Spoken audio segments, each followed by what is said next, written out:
Fala, gente que faz, beleza por aí? Estamos iniciando mais um podcast e hoje, gente, ó, se prepara. Se você tem mais de 60 anos, você precisa assistir esse vídeo, tá? Esse vídeo é imperdível para você. Se você tem menos que isso, comece a se preparar que você também vai precisar um dia desse profissional, tá bom? Mas antes disso, eu quero que você compartilha esse vídeo com o máximo de pessoas que você puder. Se você puder aí clicar no comentário, faça um comentário. A entrevista vai ser muito legal, eu tenho certeza. Então faça um comentário, curte, compartilha. Agora, se você não é inscrito, pô, você tá perdendo tempo. Você tá perdendo tempo. Se inscreve aí, tá bom? É isso aí, gente. Então, vamos iniciar. Mas antes eu quero dar um recado para você dos nossos patrocinadores. Afinal, quem paga o programa são eles, né? Tá bom? Eu volto já já. EdPay é um banco digital que está prestes a ser lançado, está sendo desenvolvido com a mais alta tecnologia e em breve você vai poder fazer parte da família EdPay. A EdPay está sendo desenvolvida para você que faz parte de alguma comunidade, seja ela religiosa, seja ela esportiva, seja na sua região, esse banco foi feito para você. Então, ó, clica no link abaixo, preenche os seus dados, aguarde o momento do lançamento, você vai ser notificado, um representante da EdPay vai entrar em contato com você e você vai fazer parte da EdPay. Se você tem a comunidade, você é EdPay. Já conhece a Seime? Somos o primeiro aplicativo brasileiro de mensagens instantâneas com criptografia de ponta a ponta. Com o Seime, você tem mais vantagens, com novas funcionalidades que vão te dar mais tempo e produtividade, como grupos e hubs em abas separadas da aba do chat. Agendamento de mensagens, transcrição de áudio para texto, online visto por último invisíveis, proibir o reencaminhamento de mensagens, áudios e documentos. Tudo isso e muito mais em nosso app com segurança e privacidade. Seime, fácil, legal, produtivo. Estamos aqui hoje com o Dr. André Evaristo Marcondes. Ele é ortopedista especializado em coluna. E aí a biografia dele vai longe, né? Se eu for falar tudo aqui, nós vamos passar a noite inteira aqui só falando sobre a formação dele, as especializações dele. Então está conosco hoje. Seja muito bem-vindo, doutor André Evaristo Marcondes. A casa é sua. Obrigado, agradeço o convite. É um prazer enorme aí estar com vocês. A gente poder conversar, discutir, bater papo aí, passar uma noite agradável. É que o pessoal não sei se vai assistir de dia ou de noite, mas a gente tá de noite aqui. Estamos tomando um café aqui, espero que o programa seja... Ele terminou o dele, mas eu não terminei o meu. Então eu vou tomando aqui. Ele tomou rapidinho. Que flua aí em paz e harmonia aí, que a gente consiga pelo menos trazer um pouco de informação positiva pro seu público aí, pra sua audiência. Legal, doutor. Eu é que agradeço. Sim, pra gente é importante demais ter uma pessoa do seu gabarito. Imagina, pelo né? menos. E eu sei que tem muita informação legal, tanto na área de empreendedorismo, como na área que é a sua especialidade, que é em coluna, né? Em cirurgia de coluna, né? Sim, é. E tem muita coisa aí. Então, você que está aí assistindo agora, se você quiser fazer alguma pergunta pro doutor, manda aqui no canal aqui, depois a gente transmite, tá? Vai ficar aqui também, aqui embaixo, vai ficar o Instagram dele, tudo direitinho, tá? Entre em contato com ele que eu tenho certeza que ele vai resolver o seu problema, tá bom? Doutor, então vamos lá, vamos começar esse bate-papo? E eu sempre inicio da seguinte forma. Sim. Eu gosto de conhecer um pouquinho a história de vida das pessoas. De onde eles vieram, como começou. Então eu queria conhecer um pouquinho dessa história. Nós vamos entrar lá no empreendedorismo, vamos entrar na coluna do povo, mas conta um pouquinho a sua história. A minha história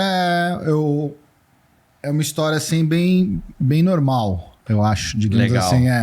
Digamos assim, até a gente estava conversando isso antes, né? Sobre a normalidade, o fato de ser normal. Mas a minha história é bem normal, assim. Eu tenho pai e mãe médicos. Meus pais são médicos. Sou da região do ABC. Tive, uma infância normal, uma adolescência normal.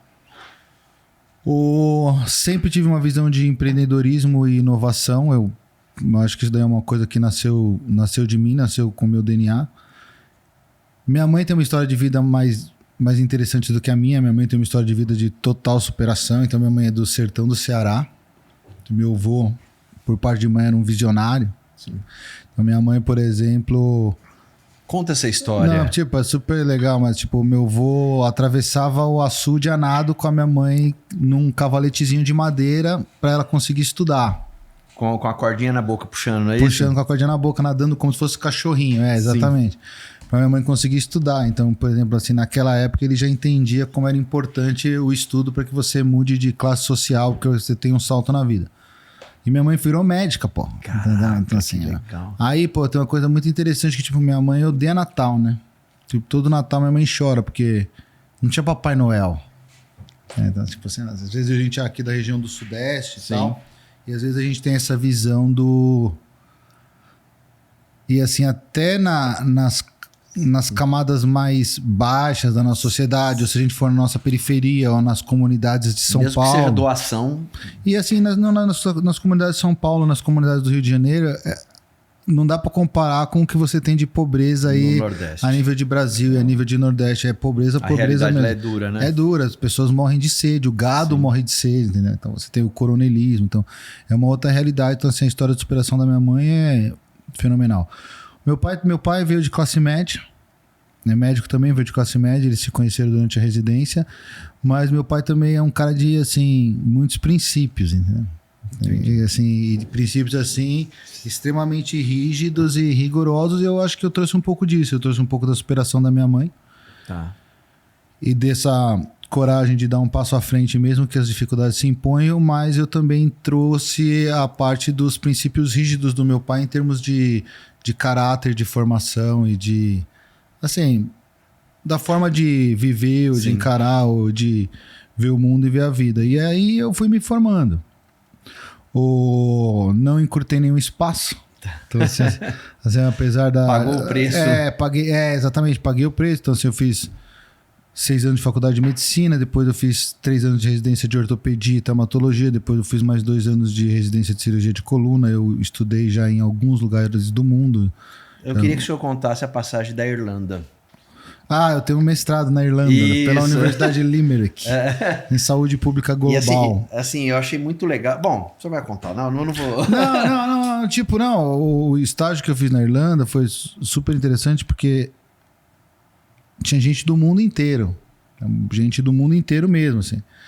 Então é uma coisa assim, muito interessante você conseguir conviver com pessoas diferentes. Então, até quando terminou o estágio, eu falei, pô, olha que coisa interessante, porque a gente está aqui, a gente era um grupo, eu já não vou saber dizer quantos alunos eram, mas eram bastante na minha turma, devia ser em torno de 30 a 35 alunos. 4 eram irlandeses. O resto era tudo de fora. O resto era tudo de fora, all around the world. E assim, você tinha desde mulheres muçulmanas com burca até a gente que é de um país extremamente liberal em termos de cultura ou de exposição física, corporal. Exatamente. Né? E a gente conseguiu conviver durante um ano e todos se formaram sem problema nenhum. Então você vê como assim, tinha judeu, palestino. O senhor teve que apresentar um vídeo lá, né? Não, sim. Não, apresentei. Então, assim, eu acho que o mais interessante... Que eu estudei, né?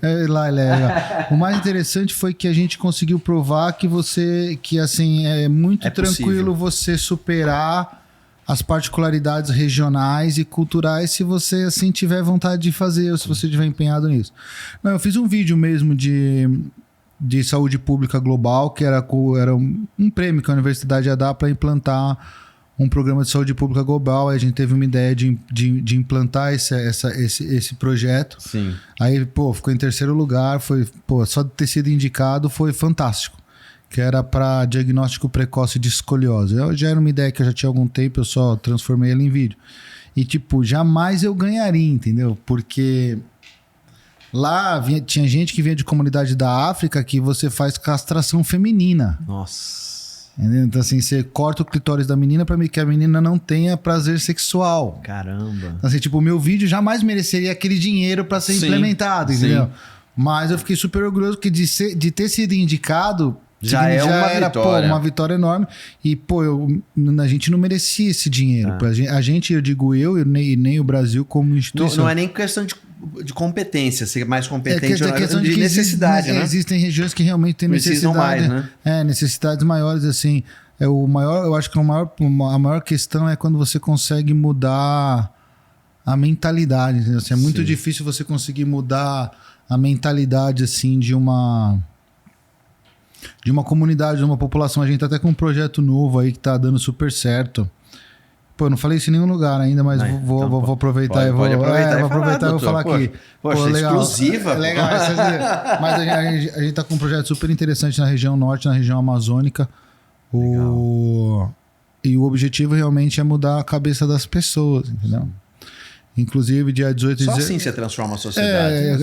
É assim, dia 18 e 19... Tudo é paliativo, se não for isso. Dia 18 e 19 de agosto eu vou dar uma palestra em Roma falando de capitalismo sustentável e sustentabilidade na região norte, na região da floresta amazônica. Porque a questão é a seguinte, então vou te dar um exemplo simples. Você vai lá, aí você vai pescar. Pô, vou perguntar meus amigos, vou pescar também. Aí você paga 5 dias de serviço braçal daquele indivíduo que vai te levar para pescar. Aí você passa o dia inteiro pescando, aí você pega 3 peixes. Aí esses 3 peixes que você pega, você solta, porque a pessoa que vai daqui para lá vai para pesca esportiva. Perfeito. Aí esse mesmo cidadão, ele mergulha à noite com snorkel, pé de pato e máscara e arpão e mata 25 tucunarés na toca. Nossa. Aí ele vai 4 horas da manhã deixar no mercado para ser vendido no mercado da cidade. Entendi. Aí você fala, pô, mas você... Ele tá dando tiro no pé, né? Sim, mas você fala assim, pô, vamos criar uma lei. Que, tipo, não adianta criar uma lei, entendeu? Isso que as pessoas não entendem. Porque você tem que criar oportunidade de trabalho. Você não tem como culpar esse cara, pô. Ele tem a família dele pra sustentar, ele tem os filhos dele pra comer, entendeu? É o tipo de lei igual a Maria da Penha, né? Que não funciona. Exato. Tipo assim, não adianta você... Então, exatamente. Quando o cara fala assim, ó, de sustentabilidade no bioma amazônico, ó, o primeiro passo é você gerar emprego e gerar condição daquelas pessoas viverem dignamente, sem a necessidade do extrativismo. Então, por exemplo, o projeto que a gente tem lá realmente é de formar, de mudar essa mentalidade. E a gente está fazendo uma cooperativa para fazer extração sustentável de madeira. Então, pô, foi um investimento enorme que eu e minha esposa nós fizemos, compramos algumas propriedades rurais lá para fazer extrativismo, para fazer extração sustentável de madeira. Mas assim, o meu objetivo não é ganhar dinheiro na região amazônica. O objetivo realmente é social mesmo. Mais social, é mudar a cabeça das pessoas. Tem uma comunidade lá que é uma comunidade grande, eles têm aproximadamente 3 mil habitantes. E a gente está fazendo tentando ensinar essas pessoas a pensar de uma maneira diferente. Tipo, mas é muito difícil. E ela não se atenta, né? Nesse caso que o senhor falou, que tá dando tiro no pé, né? Porque... Não se atenta, ele não entende que o peixe vale mais. Por exemplo, eu tava indo lá, eu tava pagando 5 dias de trabalho pra ele, pô. Pra pegar aquele peixe. Então, entendeu? Se não tem o peixe, eu não vou. Se eu não vou, ele não ganha. Sim, e é uma coisa meio cultural, porque às vezes, outro dia eu postei lá, e a pessoa falou, pô, doutor, esse peixe dava uma muqueca, né? Eu falei, eu soltei. Aí a pessoa falou, mas como você soltou, pô? E é uma pessoa de um nível social bom. Bacana, mas da região. Ela falou assim, eu tinha feito uma muqueca. Eu falei, tudo bem, mas se eu for comprar um peixe e fazer uma muqueca, eu compro no... Vai no restaurante ali come. E você compra no supermercado, pô. Hoje a pessoa cria. É verdade. Você não precisa tirar um espécime da natureza para você ingerir aquele alimento sem essa força à vontade. Pô, as pessoas criam isso. Sim. Então, assim, é muito difícil realmente assim você conseguir mudar essa realidade. A gente tem até uma marca aí, que a gente tá criando uma marca, e realmente a gente vai fazer um desenvolvimento assim bem interessante naquela região. Agora nós estamos começando a escolher as mentes mais brilhantes, por assim dizer, da região para tentar custear o estudo deles em regiões fora, para que depois eles voltem para formadores de opinião. Exatamente, mudança de mentalidade. Mudança de opinião e mudança de mentalidade. Se você não mudar a mentalidade, você não muda a cultura. E por exemplo, esse habitante local, pô, o cara tá mergulhando à noite, com snorkel, pé de pato e um arpão. Pô, se a gente bater um negócio assim, ele bate assim achando que é um pedaço de madeira, é uma cobra. A cobra come ele, entendeu? É verdade. Entendeu? É um ambiente extremamente hostil. E tudo a mentalidade, doutor. Eu tava vendo agora há pouco um vídeo falando do Japão. Não tem nada a ver uma coisa com a outra, mas é a mentalidade. Lá é proibido, eu não sabia disso, é proibido você falar ao telefone dentro do metrô. Eu também não sabia disso. Também não sabia disso. Porque quem vai... O trajeto do metrô até a casa é um momento que a pessoa tem para descansar ou para ler um livro. E você falando atrapalha. É verdade. E todo mundo respeita. Uma mudança de mentalidade. Realmente os japoneses, eles são de uma educação assim... Então é esse tipo de mentalidade que a gente tem que implantar nas pessoas, né? E a gente tem que mudar a mentalidade, assim. Não adianta só mudar a lei ou criar a lei. Exatamente. Mas é muito mais fácil você fazer um discurso dizendo que uma lei vai resolver do que você realmente ir para uma região distante, entendeu? Entender qual é a necessidade daquela população, como aquelas pessoas vivem, assim, o grau de dependência que essas pessoas têm do Estado. É que os governantes criam a lei e assim, eles se satisfazem, eles acham que resolve o problema isso. Não resolve, né? Não resolve. Não resolve. Não resolve. Doutor, deixa eu mudar um pouquinho de assunto. Parabéns pela iniciativa, viu? Obrigado. Parabéns obrigado por dar esse spoiler aqui. Não, né? eu tô indo agora. Eu vou sei, mas eu tô indo agora esse mês aí, eu acho que eu vou ficar... vou ficar 5 a 7 dias lá no fim do mundo, entendeu? E é longe, eu conheço Manaus, hein? É longe, hein? É longe. Não, a gente vai na região a gente vai pra Parintins, mas afastado de Parintins, assim, uma região bem longe, de 2 dias pra chegar. Mas vale a pena ficar uns dias lá. É isso aí. Parabéns, de verdade, Obrigado. viu, doutor? Doutor, eu queria mudar rapidamente de assunto, e já entrando no empreendedorismo, mas eu queria falar sobre uma ferramenta, né, que o senhor criou, que eu achei muito legal. A Rugina de Marcondes. Então, isso daí, é uma coisa legal. Eu tenho... E faz parte do empreendedorismo. Faz parte do empreendedorismo, mas assim,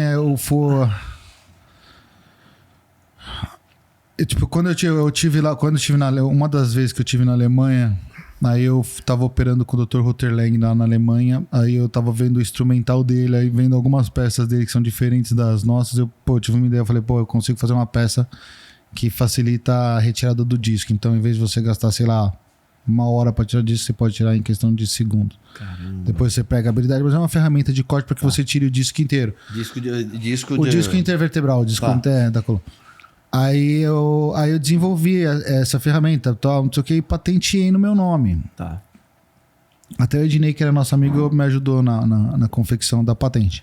Aliás, um abraço pro Ednei, viu, Ednei? Obrigado, viu, cara? Você acertou em cheio. Aí eu patenteei no meu nome, aí tinha opção, aí eu deixei como doação, para que quem quiser copiar, ou usar, ou refazer, ou replicar, pode copiar. É bem menos evasivo? Não, na verdade é um instrumental cirúrgico, é como se fosse uma espécie de formão com características próprias e específicas, mas entendi. Eu não tenho direito a nenhum royalty sobre isso. Ele tá livre, disponível para o uso, para quem quiser. E isso é produzido em escala ou assim, não? Eu não sei se é produzido em escala, mas assim, a indústria às vezes acaba copiando para um médico ou para outro, né? Sim, não tem jeito, né? Não tem jeito. Assim, eu tenho uma técnica cirúrgica também, que é um parafuso que a gente usa para fixação por via anterior, que na medicina muito é esse passado de mãos em mãos, ou é até um tipo de ensino assim meio diferente do ensino tradicional. Porque, assim, por exemplo, você tem o professor, tudo bem, o professor da sala de aula, de direito e tal. Agora, na medicina chega uma hora, ainda mais quando você vai fazer uma especialidade cirúrgica, que você vai realmente operar alguém. Então você vai pôr a mão na massa, né? E você vai operar, executar uma tarefa manual que você não sabe. No corpo de uma outra pessoa. Que exatamente. Isso? E assim, tem um professor que vai permitir com que você faça isso. Então, a relação entre pessoas, entre o professor e o aluno... Tem que ser muito próximo. É muito próximo. E, essa técnica que eu descrevi, não só descrevi como eu parametrizei e publiquei ela, mas a publicação é uma publicação internacional, eu também doei a técnica também, assim, não tenho... o pessoal usa, copia... É que eu faço muita via de acesso anterior para a coluna cervical, para a coluna lombar. Eu acho que eu sou uma das pessoas que mais... Assim, prótese de disco, indiscutivelmente, ninguém fez mais do que eu no Brasil e poucas pessoas fizeram mais do que eu no mundo. Caramba! Prótese de cervical e lombar, poucas pessoas fizeram mais do que eu no mundo. Agora... E o senhor é novo ainda, né? Eu sou mais ou menos. Isso. Eu não sou menino. Mas aí eu fiz aí essa técnica dessa descrição desse parafuso também é minha e também é difundida. Eu não faço questão de uso, nem de royalty nenhum. Inclusive, eu estive na França no passado, em Lyon, e eu dei para a fábrica da França, em Lyon, na França, para que eles fizessem os testes biomecânicos e pudessem difundir a técnica e vender o material sem que eu ganhe royalty nenhum. Bacana. Tem interesse. Eu costumo dizer, doutor, que medicina, policial e bombeiro não é profissão. É chamado. Eu vou... É chamado. Não, você tava falando que eu sou novo, eu não sou tão novo. O pessoal que ficou curioso aí, eu não tenho problema com isso. Mas eu tenho 42 anos aí. Eu sou 11 anos mais velho que faço aniversário em novembro aí. Quem quiser mandar presente, 4 de novembro, pode mandar. Mas eu tenho 42 anos aí, então não sou tão novo assim. E quando eu falo? Não, medicina, mas eu tinha um professor meu que ele falava assim, ó, que você tem 3 formas de você ser remunerado na medicina: dinheiro, gratidão ou conhecimento.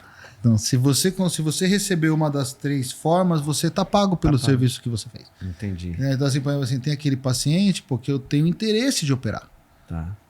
Então, assim, tem 10 casos desse no mundo. Pô, eu quero fazer. Sim. Assim, porque pelo instiga, né? Pelo conhecimento, entendeu? Assim, tem os que me pagam e tem os que vão ser gratos e vão pedir para Deus me proteger, sim, pô, entendeu? Então, assim, é um pagamento, né? Exatamente. Então, assim, se você receber uma dessas 3 formas, você já tá pago, você já tá bem pago. O que acontece é que, assim, a gente vive num mundo capitalista, numa sociedade capitalista. Que precisa né? Exatamente. Então, assim, tipo, eu não tenho como me dedicar exclusivamente a fazer... A filantropia. Mas, assim, eu consigo fazer muito dentro do que eu posso. Sim. E o que eu posso eu tento fazer com qualidade. E assim, ver a pessoa recuperada, ver como ela chega e ver como ela sai. Deve ser muito legal. É, né? Muito gratificante. E assim, não tem diferença, pô, Tem até um grande amigo meu que... Pô, ele ficou amigo meu porque ele entrou comigo numa cirurgia, ele entrou de instrumentador e eu causei uma briga enorme naquele dia. E eu falei que eu ia levar o dono da empresa pra delegacia, porque o material tava ruim. A caixa de apoio, mas tava ruim no SUS. Aí ele ficou meu fã porque eu levei mesmo. É cumpridor da palavra. Não, mas eu levei mesmo. Ele falou, pô, mas não sei o que, por causa de uma briga dessa. Eu falei assim, pô, porque eu não admito, cara. Porque não é porque o cara é pobre que você vai mandar pra ele um material ruim. E por rico você vai mandar um material diferente. Eu sei que seu material é bom. Sim. E seu material que tá aqui não é o que eu uso. Entendi. Entendeu? Assim, habitualmente. Sim.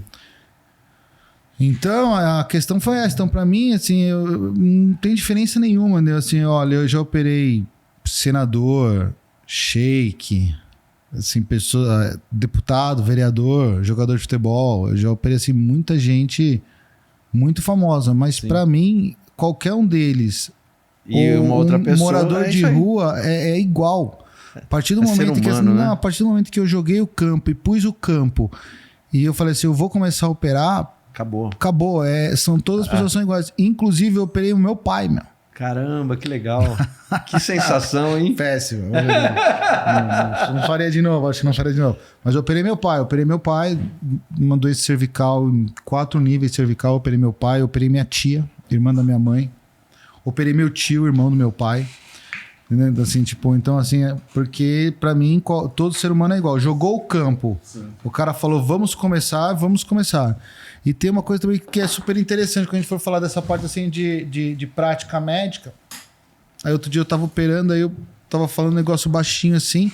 Aí o meu residente tava operando comigo, ele falou assim, não entendi, professor. Aí eu continuei falando, aí ele, pô, não entendi. Porque ele achou que eu tava falando assim, vê um cara, uma pinça, vê um love, que eu tava pedindo uma peça aí eu... Sim.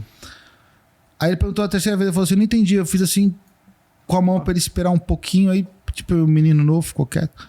Aí eu terminei, aí eu virei pra ele e falei assim, desculpa, eu não tava te pedindo nada, eu tava rezando. Aí ele falou, você tava o quê, professor?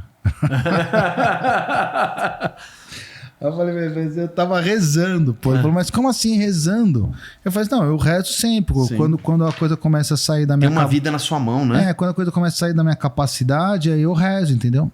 Aí eu falo, pô, Deus, me ajuda, pô, tô precisando, tá foda aqui, a coisa não vai, pô, não vai. Aí ele falou assim, aí, professor? Eu falei, sempre deu certo. Ele sempre ajudou, né? Assim, sempre deu certo. Assim, eu acho que cabe ao ser humano se colocar, por melhor que você seja, por mais bonito que seja o seu currículo, ou por mais extenso que seja a sua capacitação, eu acho que é importante você se colocar na sua insignificância, entendeu? Então, assim, tem alguém marca a gente, né? Sempre tem, né? A gente, como ser humano, nós somos criaturas assim pequenas e insignificantes assim no rumo universo, por assim dizendo. E o cara que você tava rezando lá e pedindo foi quem criou aquela vida ali, ó. E, pô, ele me ajuda, pô. As pessoas acham que não, mas ele me ajuda. Se tem alguém que conhece aquela vida ali, é ele, sim, né? Aquele corpo é ele, né? Ele me ajuda, pô. Eu peço, ele me ajuda. Aí, nesse dia, pô, o parafuso não conseguia, o parafuso não entrava. Aí o menino falou assim, mas professor, dá certo? Eu falei assim, o parafuso não entrou? Eu tava 1 hora aqui tentando colocar o parafuso e não conseguia. Caramba. Tipo, eu pedi pra Deus e o parafuso entrou. Então, assim... Já presenciei, assim, muitos e muitos, assim, milagres, assim. Já presenciei, já tenho vários testemunhos, assim. Então, eu acho que... Tem gente que acha que Deus não existe, né? E ele tipo existe, assim, ele tá ali. Pra mim, não faz o menor sentido, entendeu? Se você for parar pra pensar... É muito mais fácil crer do que não crer, né? É claro. Muito mais óbvio, né? É muito mais óbvio. Se você for parar pra pensar, pô, que tudo isso, assim, se for desde a física quântica... que tipo a molécula, até você passar para o nível microscópio, celular, macroscópio, e você começar a viajar aí na conformidade dos planetas, universo, quantidade de seres, e você pensar que tudo isso é aleatório, tipo, é um acaso. Eu acho mais provável ter sido criado do que ter sido aleatório, entendeu? Doutor, e quais são os problemas mais comuns na coluna? Pô, aí a gente teria que dividir por faixa etária, né? E assim, já emendando, quando que eu devo procurar uma ajuda médica? Não, então você vai ter os problemas que são próprios da infância, que são assim raros. Então assim, criança e adolescente, pré-adolescente, se o filho de alguém, neto de alguém queixar de dor na coluna, tem que procurar atendimento médico, assim, de urgência, porque não é comum, né? Não é comum, então assim, a gente tem as doenças próprias da infância. Aí a gente vai ter as doenças do adulto, que a grande maioria das vezes da fase dos adultos, a maior prevalência, sem dúvida nenhuma, são os problemas relacionados ao disco. Então você tem protusão, hernia de disco, abaulamento, são doenças discais relacionadas ao disco. Aí você vai chegando uma fase mais avançada, em torno de 50, 55 anos, aí você começa a ter as doenças degenerativas. Então elas também são doenças do disco, mas elas são doenças do disco relacionado ao envelhecimento. Ao tempo, né? Então você tem a artrose facetária, os desgastes dos discos de inúmeras formas, as estenoses de canal, que são as compressões de medula e de nervo. E aí na terceira idade você vai ter a maior prevalência, que é o que a gente chama de escoliose degenerativa, que é degenerações graves associadas a desvio, etc e tal. Aí você vai ter um outro grande grupo de doenças da coluna, que vão ser as deformidades, que podem ser desde deformidades mínimas até o corcunda de Notre Dame, que nada mais é do que uma escoliose de um adolescente que não foi tratada. Sim. Então, para que o pessoal entenda a gravidade do que uma escoliose pode se tornar, se ela não for tratada de maneira adequada em tempo hábil. E aí a gente vai para classes que são assim não tão frequentes, que são tumores ou outros tipos de doenças osteometabólicas ou coisas assim. Lembrando que a coluna é onde você tem a maior incidência de doenças metastáticas. Então você tem muita metástase de câncer em coluna. Então também é uma área enorme de atuação. Nossa. E você vai ter mais 2 grandes grupos, que é a dor crônica complexa, que é uma gama enorme de pacientes com dor, que precisam ser tratados de maneira individualizada e com respeito, e as lesões traumáticas. Então você tem o trauma raquimedular, etc, etc. Doutor, o senhor estava falando aí, aqui eu estava lembrando de uma história. A minha esposa, quando ela tinha 15 anos, ela foi no ortopedista, ela tinha muita dor na coluna e tal, e foi detectado que ela tinha uma escoliose, uma deformidade. E aí o médico mandou ela fazer esporte e tal, natação. Ela não se adaptou em natação, mas foi fazer outros esportes e tal. Disse que passou. Resolveu. Alguns anos atrás, ela voltou no ortopedista, ela foi fazer um check-up e tal, e estava lá tal da escoliose. E aí ela pegou e contou essa história pro médico. O médico pegou e falou: você sente dor? Aí ela pegou e falou: não. Ele pegou e falou assim: então vai viver a vida. Mas assim... E aí o senhor estava falando agora do perigo, eu fiquei preocupado, não, né? Não. É porque assim, a escoliose que ela teve é o tipo mais comum que a gente tem, que é o que a gente chama de escoliose idiopática do adolescente. Tá. Então, a escoliose idiopática do adolescente, a palavra idiopática na medicina é que não tem uma causa. Tá. Na verdade, não é que tem uma causa. Na verdade, a gente tem 3 ou 4 teorias que explicariam elas. Nenhuma delas explica totalmente, nenhuma delas consegue ser refutada. Então, a gente não tem uma causa exata. Mas é uma doença do crescimento. Tá. Então, você tem aquela criança que ela é retinha, ela tá bonitinha, a coluna é retinha. Quando ela entra no pico de estirão do crescimento, ela tem uma deficiência do crescimento e ela cresce torta. Entendi. Se essa deformidade ela for até 20 graus de escoliose ou de deformidade durante essa fase, a gente só acompanha. Tá. Se a gente tiver uma deformidade que ela varie de 20 a 40 graus, a gente faz uso de colete. Tá. E se essa deformidade ela for maior que 40 graus, significa que mesmo quando ela terminar o crescimento dela, ela vai continuar progredindo numa média de 2 a 3 graus por ano. Entendi. Então, se eu tiver uma menina ali de 12 anos, aí ela menstruou com 12 anos. O estirão de crescimento da mulher ele vai variar de 2 anos antes até 2 anos e meio, 3 depois da data da primeira menstruação. Então ela entrou no estirão de crescimento com 10 anos, ela menstruou com 12 e ela terminou o crescimento dela com 15, 16 anos. Nossa. Se ela terminou o crescimento dela com 15, 16 anos e ela tiver uma deformidade menor que 40 graus, 35 graus, ela vai ter uma vida normal. Ok. Tranquila, ela vai ter uma vida normal, ela provavelmente não vai sentir dor, ela só vai sentir dor quando ela tiver 45, 50 anos, mas ela vai ter uma vida normal. Se ela tiver uma deformidade de 45 graus, isso daí vai progredir numa média de 2 a 3 graus por ano. Então ela vai terminar com 15 anos, ela vai ter 45 graus, teria 45 graus. Sim. Com 25 anos, ela teria... Vai 2 graus a mais. 55 graus... Com 35 anos, ela teria 90 graus. Tá torta. Com 45 anos, ela teria uma deformidade de 120 graus. E deformidades maior que 90 graus, você coloca em risco, inclusive, a vida do indivíduo. Porque você não tem espaço para a capacidade pulmonar desse indivíduo respirar. Caramba. Então, assim, é essa que é a questão. Mas essas escolioses ou essas deformidades que elas são rapidamente progressivas, o diagnóstico ele vem de uma maneira ou de outra. Tá. Porque assim, a deformidade ela vai evoluindo de uma maneira tão rápida, ela fica tão evidente que o diagnóstico ele vem de uma maneira ou de outra. E a gente fez um estudo super interessante na Faculdade de Medicina do ABC, que é a relação da escoliose com a fila de espera no SUS.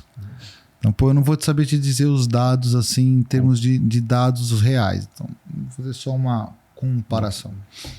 Se você pegar uma escoliose de 40 graus, se você der o diagnóstico de uma escoliose de 40 graus e você operar essa criança com 40 graus, vamos dizer que no SUS, Sistema Único de Saúde, o custo da deformidade em termos de material ficaria algo em torno de R$30 mil.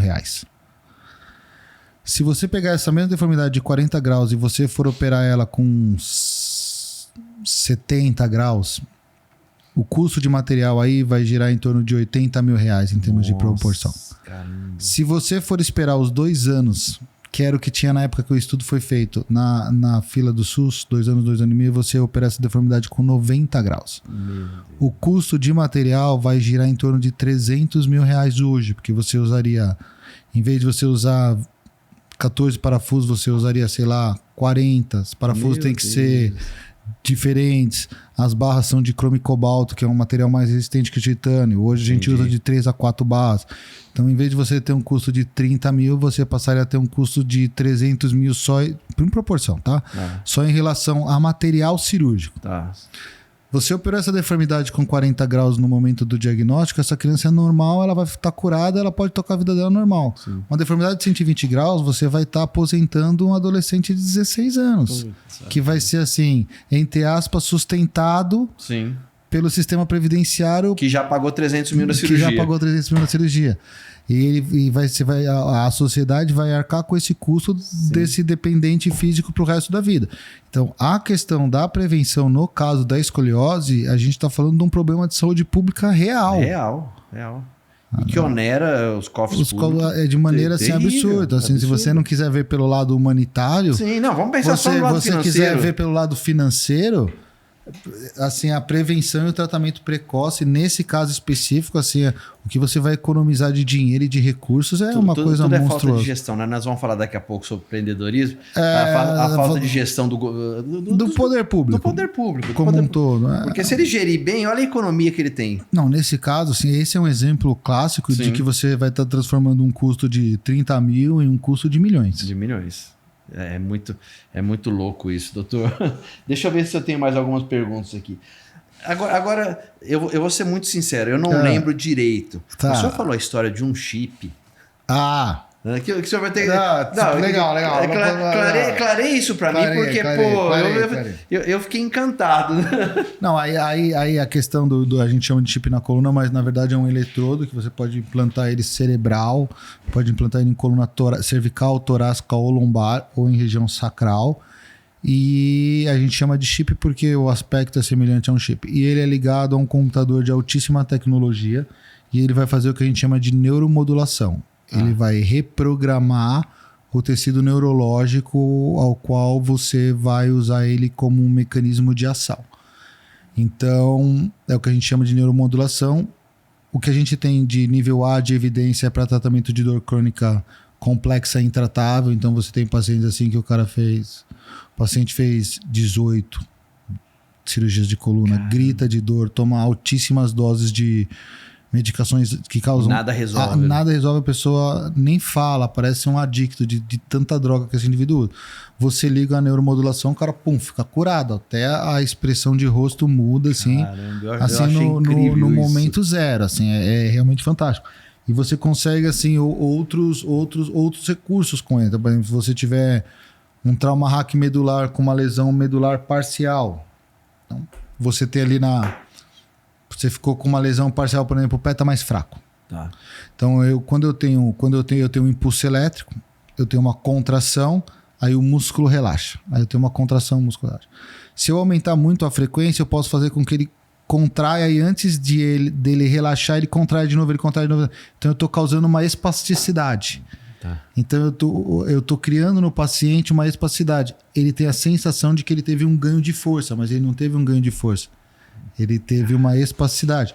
Por outro lado, você pode criar o contrário, você pode criar uma flacidez. Então, você tem um paciente com um trauma raquimedular, ficou com uma espasticidade membro inferior, você pode causar um relaxamento. Você tem estudos aí de pacientes paraplégicos que voltaram a andar. Caramba. Com o uso da neuromodulação. Mas, talvez seja o estudo mais promissor aí para pacientes com lesão e com trauma raquimedular grave. Talvez seja o ramo mais promissor. Mas esses pacientes que voltaram a andar, não é que instalou o chip e voltaram a andar. Foram pacientes que foram selecionados, moraram na universidade. Entendi. Fizeram todo um programa passaram meses se reprogramando para conseguir fazer com que a neuromodulação fizesse com que ele andasse. Mas ele anda. Ele andou. Alguns andaram e isso é o futuro. Você tem uma parte super interessante disso, que é a interface cérebro-máquina. Já ouviu falar alguma coisa a respeito? Não. Na interface cérebro-máquina, você coloca um eletrodo igual a esse, é simples de ser colocado, você coloca ele na rede cranial em contato com o cérebro e ele vai ler as ondas cerebrais. Então você começa treinando esse paciente com...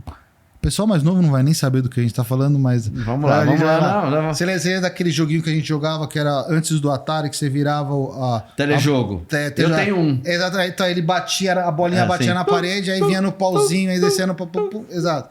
Então você começa com isso, você começa fazendo o paciente pensar, para subir e descer o pauzinho. Aí ele vai lendo a onda cerebral. Aí ele começa a jogar o jogo pensando. Caramba. Aí depois ele vai pensar no A, no B, no C, até que você faz uma interface completa cérebro-máquina. Aí ele pensa, o computador escreve. Putz, é muito louco, né? Então, assim, aí você consegue pegar pacientes assim, gravíssimos. O Stephen Hawking é um exemplo, que ele pensava e o computador lia, e ele escrevia, e ele fazia livro. Só que hoje isso é uma tecnologia assim, relativamente simples e extremamente acessível, faz parte do hall da ANS. Na época dele era totalmente inacessível. Só gente como ele mesmo. E é coberta pelo Sistema Único de Saúde. Então Caramba. Hoje é algo assim capaz de ser feito até com uma certa tranquilidade. Bacana. Você pode tratar dor pélvica crônica, artrite reumatoide, são aquelas doenças reumáticas que não respondem a outros tipos de tratamento, alguns problemas cardíacos como angina refratária, bexiga neurogênica, que são aquelas bexigas que ela tem um hiperfluxo, então a pessoa acaba urinando sem ter controle da urina, você consegue fazer uma programação para que ela só urine no momento pré-programado. Nossa, eu precisava disso até os 14. Você consegue fazer, você consegue ereção em pacientes que tiveram um trauma raquimedular e por causa disso não teriam mais capacidade de ter ereção, então você consegue fazer com que o homem tenha ereção. Então assim, tem várias funções aí. Meu Deus do céu, é um mundo, né? É um mundo, não é fascinante. Doutor, nós vamos mudar de assunto daqui a pouco, mas eu quero te fazer uma pergunta. Que eu vi lá também, né? Pescoço de texto. Prejudica a coluna? Então, não sei. Eu sei o que o senhor respondeu, por isso que eu tô perguntando. Eu não sei. Assim, a gente sabe causa dor. Então, você usa excessivo de celular ou de device ou de mobiles, assim, realmente você trabalha ele numa posição não ergonômica para a cabeça. Então você realmente sobrecarrega a musculatura paravertebral, aí você causa dor. Eu não vou saber te dizer de cor, mas eu acho que se você com a cabeça fletida nessa posição, acho que é 5 ou 6 vezes mais o peso da cabeça do que numa posição normal. Caramba. Então a gente acaba vendo uma incidência muito grande de pacientes que chegam com dor e você investiga e você não acha uma causa. Tá. Então ele não tem uma hernia de disco, ele não tem uma artrose, um desgaste da articulação, ele não tem uma lesão, um X ou Y. Aí você tem que começar a investigar a vida e a rotina daquele indivíduo. Aí você vai chegar nisso. Aí você pode chegar nisso. Entendi. Agora, o que a gente não tem dados é de saber o que isso vai causar de reflexo daqui 20, 30, 40 anos. Tá. Vai aumentar a incidência de hernia de disco ou não? Tá. Nós vamos tem começar... que esperar um tempo, né? Não tem jeito, né? Nós vamos começar a ter lesão em pacientes mais jovens. Então, a gente não sabe qual é o reflexo que isso vai ter. Ainda. A gente não tem casuística para isso. Mas sem dúvida nenhuma que causa dor e causa desequilíbrio e aumenta a pressão intradiscal, e a gente vê esses pacientes aí na prática. Na verdade, a dor cervical, a dor na coluna cervical é algo assim muito interessante da gente estudar, porque ela é multicausal, né? Então você tem a questão da ansiedade. Sim. Então a ansiedade ela causa muita dor cervical. Você tem a questão miofacial. Contrai, né? Exato. Você tem a questão miofacial, que é a dor muscular, que pode ser de origem relacionada ao trabalho, uso de computador, Sim. ergonomia de escritório. Sim. Então, assim, você pode ter as doenças propriamente ditas. A gente tem um capítulo de dor cervical que você não acha causa, às vezes é um acidente automobilístico na infância. Entendi. Com trauma em chicote que deixou uma lesão ligamentar que passa desapercebida. Nossa. Então assim, a questão da investigação da dor cervical é extremamente interessante e gratificante, e muitas vezes a gente acaba batendo na ansiedade, que talvez seja aí um dos maiores problemas mal do século, da... Não é o mal do século. século. O mal do século, exatamente. Eu me lembro que há uns 20 anos atrás eu fui fazer um check-up e eu descobri que eu tinha diabetes. E aí o médico falou, a partir de hoje não pode açúcar, tal, e não pode ter estresse. Eu falei, doutor, me mata. Como que você vai viver em São Paulo e não vai ter estresse? É super legal, assim, porque toda dor ela tem um componente emocional, né? Sim. Aí você fala pro cara, o paciente tá com isso, fala assim, toda dor tem um componente emocional. O cara te xinga, né? O cara fala, você tá louco, eu tô sentindo dor, você vai falar que é a minha dor. Não, mas a verdade não é assim. A verdade é que é assim, eu tenho um estímulo, então eu te dou um beliscão. Aí ele vai do seu braço, o neurônio vai até a medula, na medula ele vai fazer uma sinapse, ele vai subir para o cérebro. Quando ele chega no cérebro, ele vai ser analisado por 2 núcleos. Tá. Um vai analisar esse impulso de uma maneira orgânica, física, e o outro vai analisar esse impulso de uma maneira emocional. A tendência do impulso é passar como dor sempre. Tá. E aí o cérebro vai decidir se esse impulso vai passar como dor ou não. Aí você fala, então se toda dor ela é analisada de uma maneira emocional, então toda dor tem um componente emocional. Sim. Aí você vai falar, me prova. Eu falo assim, eu te provo. Você está sentado lá, eu venho aqui, você está no consultório, eu te belisco. Imediatamente você vai te causar uma dor e você vai tirar o braço. Sim. Você está sentado lá com a minha mulher. Aí a minha mulher vem e me belisca vendo um filme de comédia e fala assim, nossa, olha o cara, é igualzinho você, personagem do filme. Você não sente a dor. É o mesmo estímulo, é o mesmo beliscão no mesmo local, com a mesma intensidade. O cérebro leu que isso não é uma agressão física, isso é uma brincadeira da minha esposa comigo. Não vai me desencadear um mecanismo de dor. Então, assim, toda dor ela tem um componente emocional. E eu sempre falo isso para meus pacientes, e em especial para os familiares dos meus pacientes, para dizer assim, ó, não é porque toda dor tem um componente emocional que aquela pessoa não a sente. Sim. Então, assim, isso daí é uma coisa super interessante. Então, assim, não é porque que a dor tem um componente emocional que aquela pessoa não está sofrendo com aquela dor. Então, assim, isso tem que ser respeitado. É dor, né? É dor, exatamente. Então, isso tem que ser respeitado, porque o paciente com dor crônica, é muito difícil você tratar o paciente com dor crônica, porque isso daí, às vezes, isso daí gera um problema familiar. Então, assim, geralmente eu falo assim, pô, mas pensa pelo lado do seu marido. Você reclama todo dia, pô. Toda hora você reclama na cabeça dele, pô, eu tô com dor, eu tô com isso, eu tô com isso, pô, é chato. Por outro lado, eu falo pro marido, assim, só que, pô, ela é a mulher da sua vida, ela sente, você tem que ter paciência. E sentir com ela, né? E sentir com ela. Então, assim, tipo, assim, quando você trata esse tipo de paciente com dor crônica complexa, esse tipo de paciente que eles vão pra neuromodulação, ou pro chip, ou para outros tipos de tratamento individualizados, você tem que fazer o tratamento, na verdade, da família. Sim. Porque, assim, todos os membros ali daquela família, daquela comunidade, eles sofrem com aquele problema de um jeito ou de outro. Assim, você tem que ter essa capacidade de saber lidar com o problema de uma maneira mais ampla e de uma maneira familiar. Eu costumo falar muito para os meus alunos, meus residentes, eu falo assim, vocês são médicos, vocês não são juízes. Então, assim, não julgue o paciente. Assim, não julgue o paciente. Trate da melhor maneira e tente solucionar o problema, né? Exatamente. Tipo, eu dou um exemplo, assim, sempre. Quando eu falo desse assunto, eu dou esse exemplo para os meus alunos, tá? Que eu tô falando aqui numa conversa informal.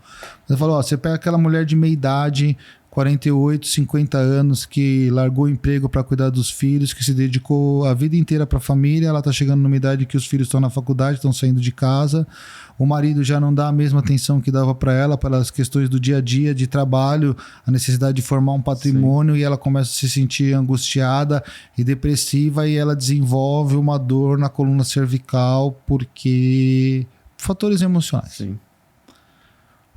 Que é extremamente comum isso acontecer. Eu vou falar assim, não julgue. Entendeu? Você pode julgar e falar assim, minha senhora, isso acontece? Assim, a senhora é louca. Assim, o seu marido não dá a atenção que a senhora merece, os seus filhos estão saindo de casa, a senhora tem que procurar um psiquiatra. Não é vir aqui me perturbar. É o que esses pacientes ouvem no dia a dia deles. Caramba. Né? Aí você pode ter uma outra abordagem. Você pode falar assim, olha, eu vou te dar um remedinho que, se você for ler na bula lá, ele é um antidepressivo. Mas eu não tô te dando eu não tô tratando depressão, porque eu não sou psiquiatra, eu não sei tratar depressão. Tá. Eu tô te dando um antidepressivo numa dose mínima, que é só para controlar a ansiedade. Pra dar uma relaxada, né? Então ele vai evitar com que você tenha variações muito grandes de humor durante o dia. Então ele vai estabilizar o seu humor, ele vai relaxar a sua musculatura, ele vai melhorar a sua dor. Sim. E eu vou te deixar com esse anti-inflamatóriozinho aqui para você tomar se você tiver dor. Aí ela volta e ela tá melhor, pô. Aí ela melhorou, aí você fala assim, agora nós vamos pro próximo passo. Agora nós vamos fazer atividade física, fisioterapia, fortalecimento muscular. Vamos reintroduzir você na sociedade. Vamos fazer com que você volte a ter prazer de viver, prazer de executar suas atividades, prazer disso, prazer daquilo. E aí você vai mudar a mentalidade dela. Exatamente. Aí você está mudando a mentalidade desse indivíduo, porque você está tratando o doente. Exatamente. Você não está julgando.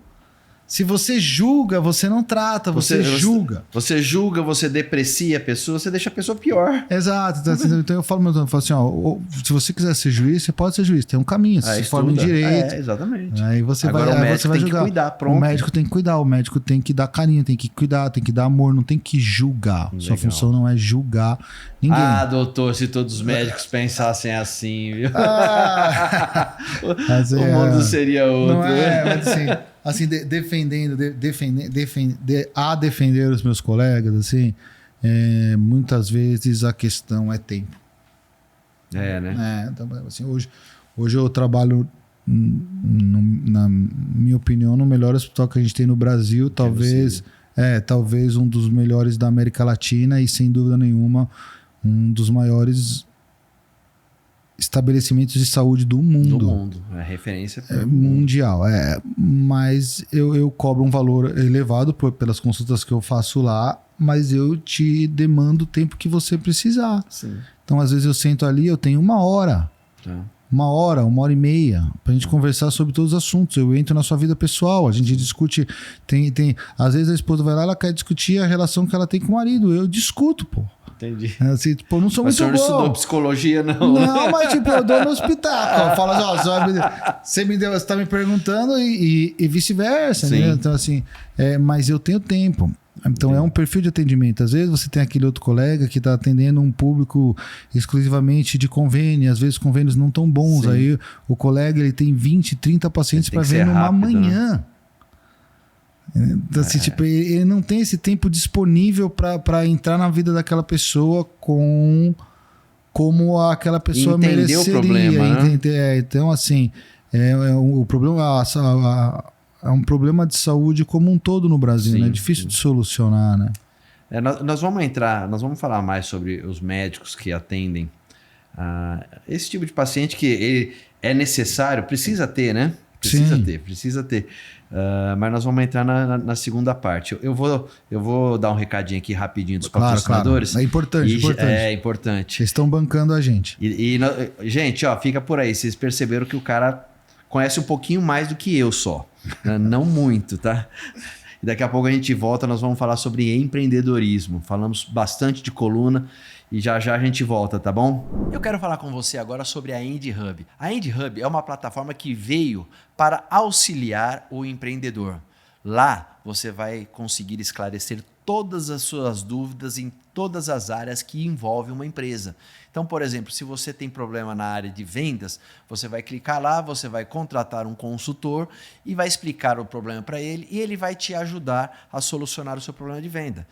E seja na parte tributária, seja na parte trabalhista, seja na parte administrativa, na parte financeira, para todas essas áreas existe uma pessoa especializada ali que vai poder te auxiliar. Então você não tem mais desculpa para não crescer. Entre em contato com a Indie Hub, eles têm a solução para você. E aí, empreendedor, correria total? Quer vender mais, empreendedor? Quer faturar mais, empreendedor? Quer lucrar mais, empreendedor? O que eu faço para vender, Bottini? Você precisa investir naquilo que te traz vendas. Se você quer saber quanto a sua empresa precisa investir no Facebook, Instagram, Google ou YouTube para ter muitas pessoas te chamando para comprar de verdade, eu, Bottini, recomendo. Contrate a Wiser, marketing digital com foco em vendas. Gente, estamos de volta com esse bate-papo incrível. Eu tô assim, encantado. Confesso que estava preocupado, porque quando a gente recebe alguém assim, com nível tão absurdo assim, não que ele seja diferente, mas ele é estudado. E eu nem tanto, né? Mas até assim. Parece. Até parece. Tá muito legal, viu, gente? E agora, doutor, nós vamos entrar num outro assunto. Vamos lá. Num assunto que esse aqui eu entendo um pouquinho mais. Você entende mais, né? Tô com um livro aqui, Como Vencer na Vida Sendo Apenas Você. Às vezes eu vejo algumas pessoas se destacarem e minha mulher às vezes olha e fala, tá fazendo alguma coisa errada, né? Esse é o maior problema do brasileiro. Né? Eu falo, não, é um cara acima da média. Entendeu? É um cara acima da média. E eu não sou o ponto, você não é. Né? E isso frustra as pessoas, porque as pessoas querem ser acima da média. Sim. Mas o mais legal de tudo é ser normal. Exatamente. Né? O meu ponto é esse, assim, uma das coisas, você tocou num ponto muito interessante, que assim, se você for ver lá nos Estados Unidos eles têm uma coisa que chama $1 Million Party, que assim, é a festa de $1 milhão. Então, quando você ganha o seu $1 milhão, quando você tem o seu primeiro $1 milhão investido, você dá uma festa para os familiares para comemorar. Sim. Você pegar um cara multimilionário nos Estados Unidos, as pessoas pagam rios de dinheiro para chegar perto e falar assim, Como você chegou aí?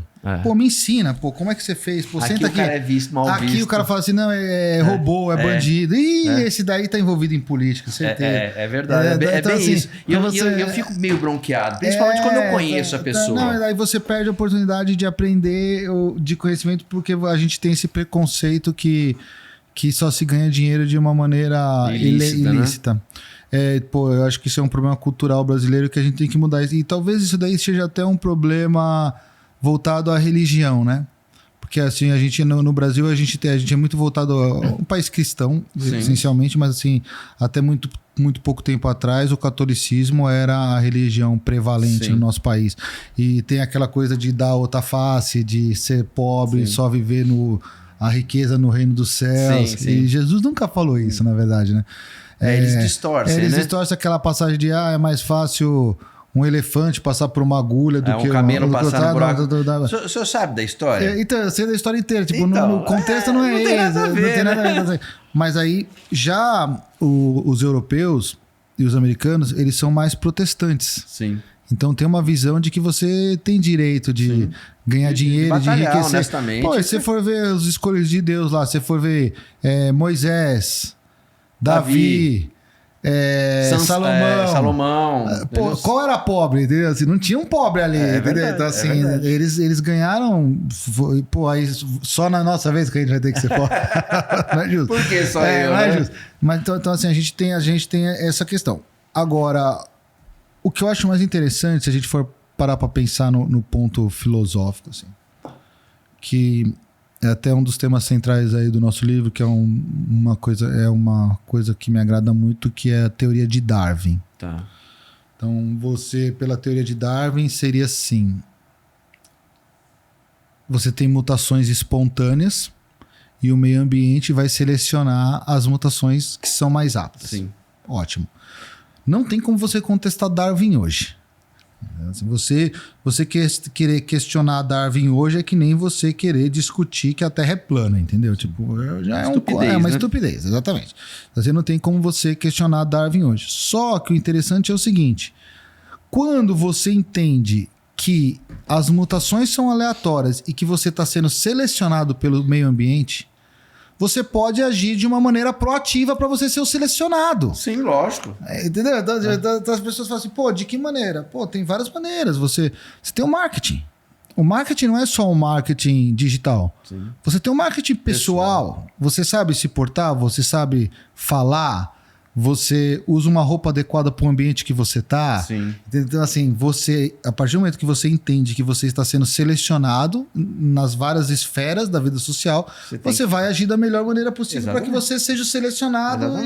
Então, assim, isso daí igual o cara que tatuou o rosto todinho, tentou entrar na polícia, não conseguiu. É preconceito. Pô, entendeu? Assim, você fugiu do padrão de seleção. Da polícia, exatamente. Você tem características que aquele meio ambiente não seleciona. Permite, não te permite. Ponto simples assim. Apesar de eu não ter nada contra a tatuagem, eu tenho até duas. Eu também não. Agora, eu não tenho, por exemplo, no braço. Sim, porque o senhor usa o braço. Porque se eu expor isso, muitos pacientes meus podem ficar... Então, assim, você tem que entender que você está sendo selecionado para que você tome decisões sábias em relação... É mais ou menos o meu pai. Meu pai, em 77, ele foi no médico, o médico pegou e falou desse jeito: o senhor tem uma caneta aqui? O médico para ele: só Aparecido, você precisa parar de fumar. Exatamente. Então, perde a credibilidade. Totalmente. Sim, mas aí a gente chega em Darwin. Então, beleza. Então a gente chega em Darwin e a gente vai bater lá. Também tem um assunto que eu gosto muito e descrevo muito no meu livro, que é a questão da criação de genes. Então vamos lá para a teoria do Big Bang.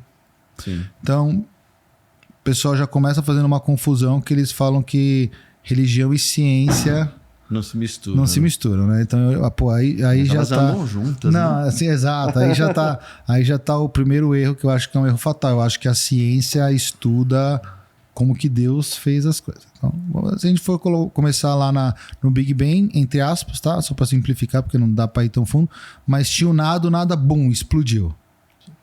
Então, se você for ler o Gênesis, tá lá escrito: e Deus disse, faça-se a luz, e a luz foi feita. Pode ter tido a explosão, mas a explosão foi Deus que mandou. É interessante se fazer, porque assim, diz assim, ó, faça-se a luz e a luz foi feita. Então, tipo, é um nada que, bum, Sim. explodiu na luz. E aí começou a expansão do universo, e o universo foi expandindo, e foram se juntando as partículas, e as partículas, etc, etc e tal. Aí foram se formando os sóis, os planetas.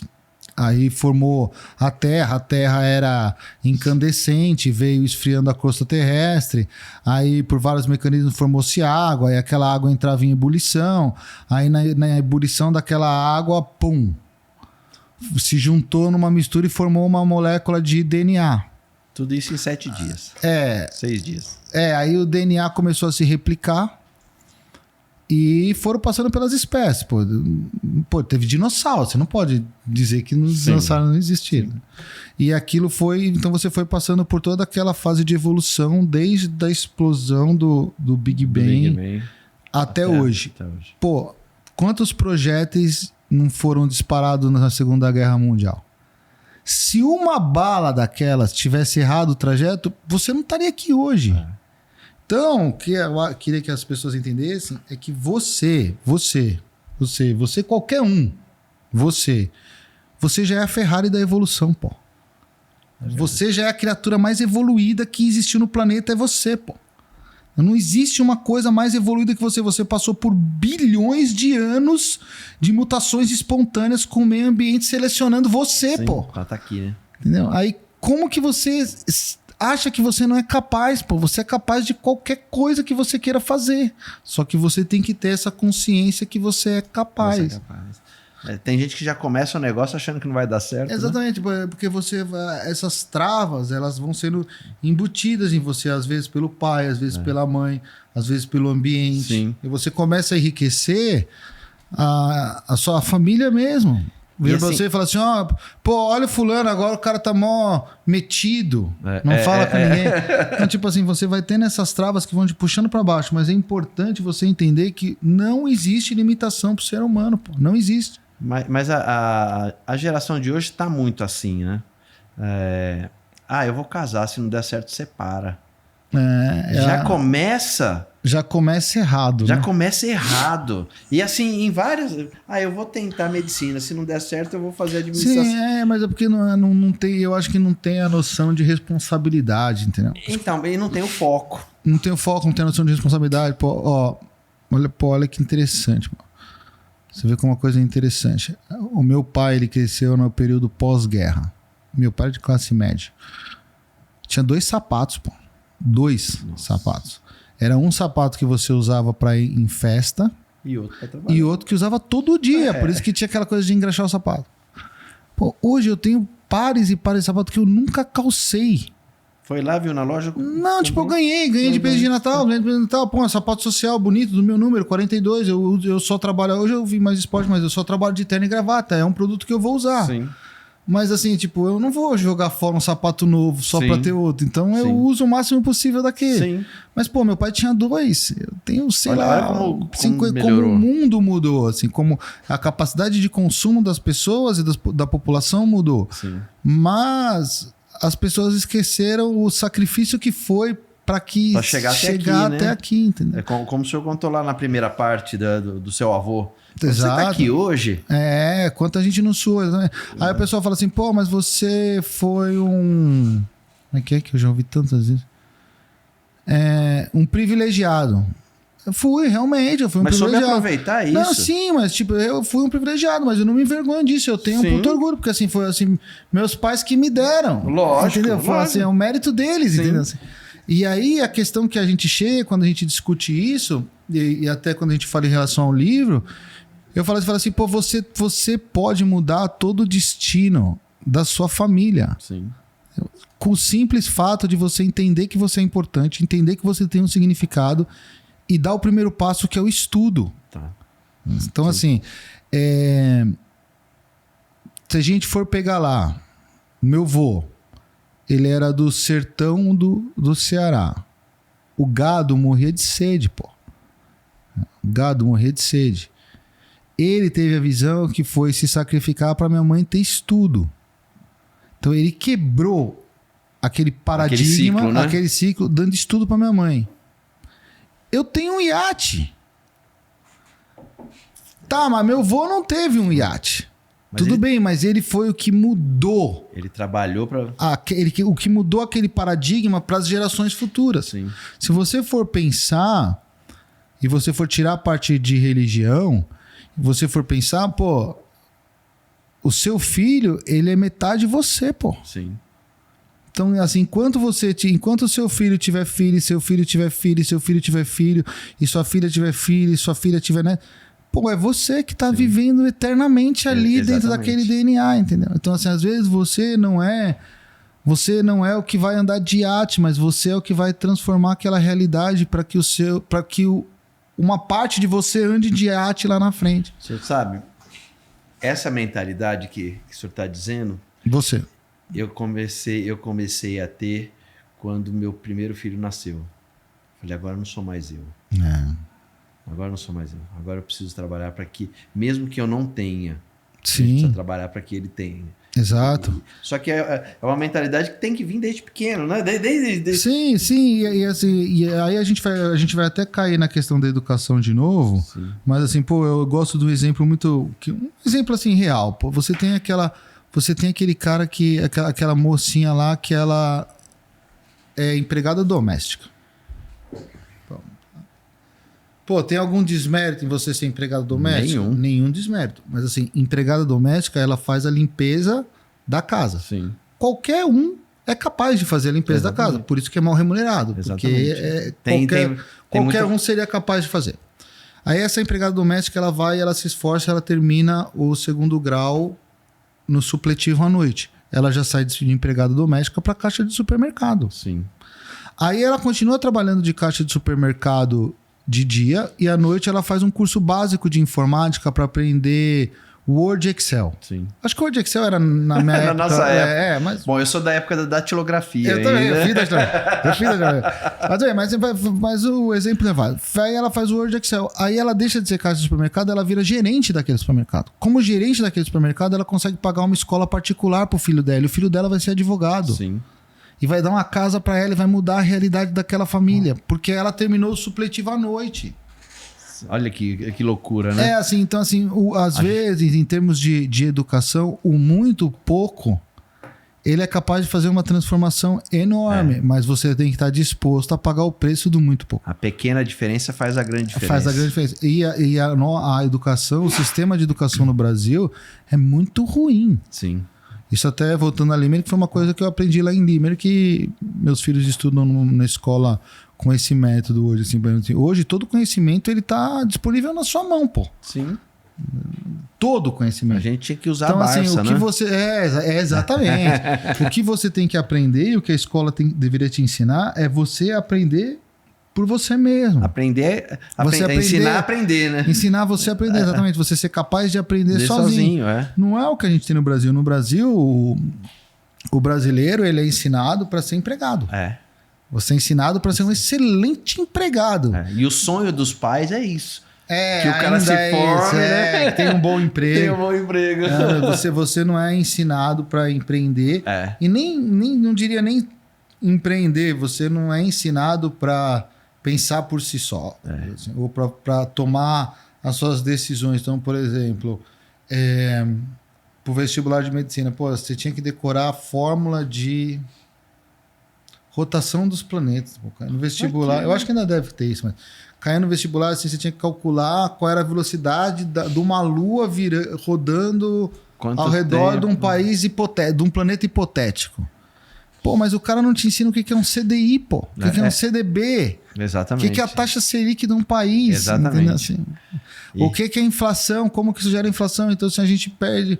Hoje a gente não tem mais educação moral e cívica, pô. É verdade. O cara não ouve o hino nacional na escola. É verdade. Então, assim, e aí fica difícil, né? Mas eu acho que é de propósito. Eu também acho. De propósito. Eu também acho. Eu não sou muito a favor de teorias da conspiração. Assim. Mas é meio assim, evidente, né? Mas eu acho que é meio que planejado. Assim. Que assim, é de uma monstruosidade. Porque a gente ouve falar muito assim, mas pro político é interessante o povo ser ignorante, né? A gente ouve muito isso. Porque aí ele não pensa e é mais fácil de você conquistar o voto e ter ele ali naquela manipulação. Mas na minha cabeça isso é de uma crueldade tão grande que é difícil de eu imaginar que a pessoa faz isso de caso pensado, mas faz, mas né? faz porque não tem sentimento envolvido. Mas é muito assim, no meu modo de ser, isso daí é difícil até maldade, mas é muito difícil até de você acreditar que a pessoa pense nesse grau de maldade, mas as pessoas pensam realmente nesse grau de maldade. Eu me lembro que eu trabalhei num banco nos anos 80. Eu trabalhava em frente à Bolsa de Valores. Aquilo era tão surreal para mim. Você lembra dos amarelinhos? Sim. Jaleco amarelo. Eles ficavam passando. Eu falei, gente, esse negócio deve ser muito complicado. Não é, né? É tão simples. E aí você vai crescendo, você vai amadurecendo. Pô, é um negócio tão simples. Simples, exatamente. Né? Ação, eu queria que o senhor falasse um pouquinho sobre ação, sobre fundo imobiliário. Eu tenho um pouquinho lá também. Não, é assim, aí é super interessante, só pra gente fazer uma pausa aqui, até para o pessoal que está assistindo a gente entender bem do que a gente... Você vai falar sobre o que está no livro aqui. Um pouquinho. Como vencer na vida sendo apenas você. Mas quando a gente vai falar de investimento propriamente dito. Então, assim, existem várias formas de você investir. Pô. Eu gosto muito desse exemplo do meu sogro, que ele fala assim. Meu sogro é calçadista, né? Então, ele já teve fábrica de sapato, hoje ele tem loja de sapato. No mercado de calçado, em janeiro, você está comprando o inverno de julho. Então, em janeiro, você está comprando o inverno de julho. Chegou em julho, tem uma bota X da marca Y que está vendendo horrores. Você fala, pô, eu também quero vender essa bota. Não tem para comprar. Já foi produzida com 6 meses de antecedência. Então, se você compra errado, você quebra. Porque se vende muito, você deixa de ganhar. Se você compra errado, você perde. Você quebra. Em 2, 3 compras você fala. Então, assim, pro mercado de calçados, se você for concorrer com o meu sogro na cidade dele, provavelmente você vai quebrar e ele vai ficar mais rico às custas de você. Porque você não entende desse negócio. Jogo, né? Não entende o game, né? Então, assim, o que a gente fala de investimento, a gente não fala e eu não aconselho, na verdade eu desaconselho a qualquer tipo de trader daquelas de comprar e vender ações. Porque quando você vai comprar e vender ações, é que nem a história do meu sogro. Você está comprando e vendendo sapato. Sim. Aí você vai comprar, porque a ação é um produto, entre aspas. Então você vai comprar e vender um produto, aí você vai brigar com os big players que têm informações privilegiadas. Você não vai ganhar. Então você tem que comprar barato e vender caro, você vai estar comprando caro e vendendo barato. Porque os caras são mais espertos que você. São mais espertos que você, exatamente. Então assim, o que a gente pega em relação ao mercado financeiro não é isso. É você ser sócio das grandes empresas.